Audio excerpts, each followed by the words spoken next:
Welcome to Hire Beyond the Disability, a video series designed to assist employers in recruiting, hiring, and managing qualified job candidates with disabilities.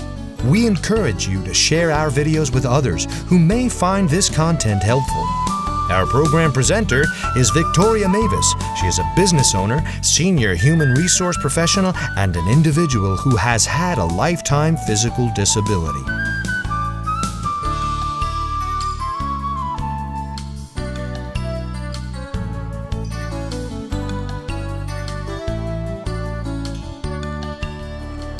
Depending on your work culture, it may be necessary to train your employees and your supervisors on what we call disability etiquette tips. Now, you can never actually stand in the shoes of somebody with a disability, but this will help you with the sensitivity that's needed to integrate people that have disabilities into the workforce and also to make everyone feel comfortable about how to work around them. To begin, disability isn't the same for all. There are various disabilities, and what may be accommodating for one form of a disability doesn't work for another. So what you want to do is, we're only going to, in this video, cover the most common types.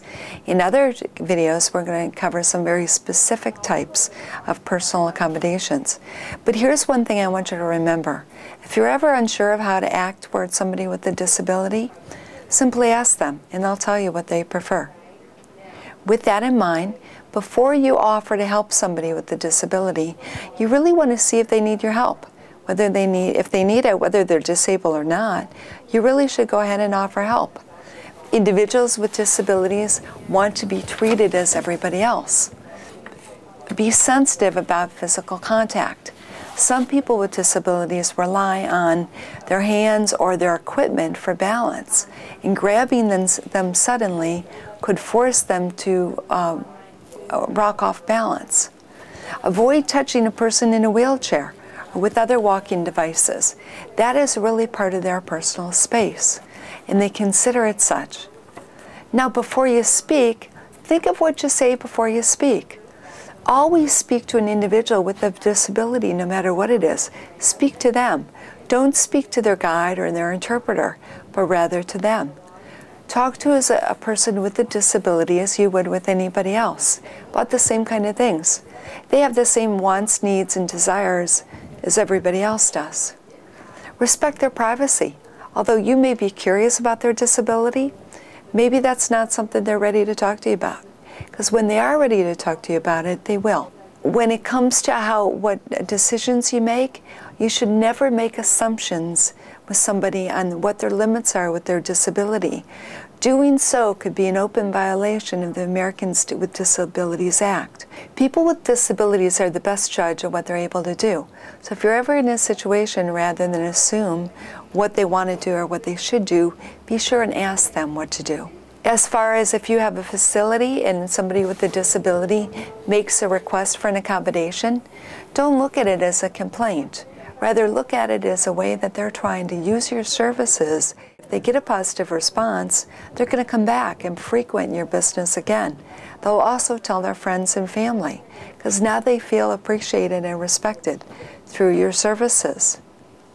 When it comes to what I call talking terms, this is tough, because we hear a lot that isn't necessarily appropriate to say around people with disabilities. In terms of talking terms, you want to always put the person first. So what this sounds like is it's a person with a disability, or it's a person in a wheelchair, or it's a person with cerebral palsy, rather than being disabled. Avoid outdated terms like handicapped, cripple, or retarded. Be aware that many people with disabilities don't like the special terms we use, like being physically challenged. So say a person with a disability.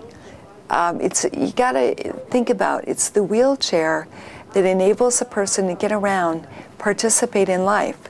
So it's liberating, not confining to them. With any disability, avoid negative and disempowering words like victim or sufferer. Many times you hear people say an AIDS victim. It's really a person with AIDS. The last thing when you think about your words that you want to keep in mind when making expressions is it's okay around maybe a blind person to say something like, "It was good to see you," or see you later, because they use those terms themselves in communication.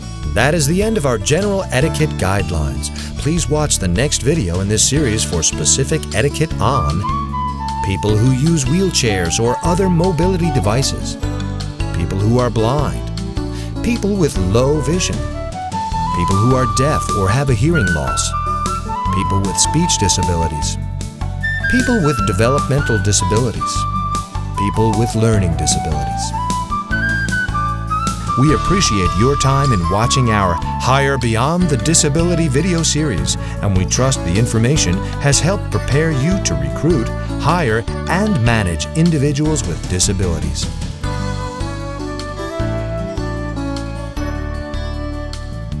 If you have any questions at any time, contact us through the websites listed at the end of this video, or view the Employer Resource Guide in this video series for additional contact information.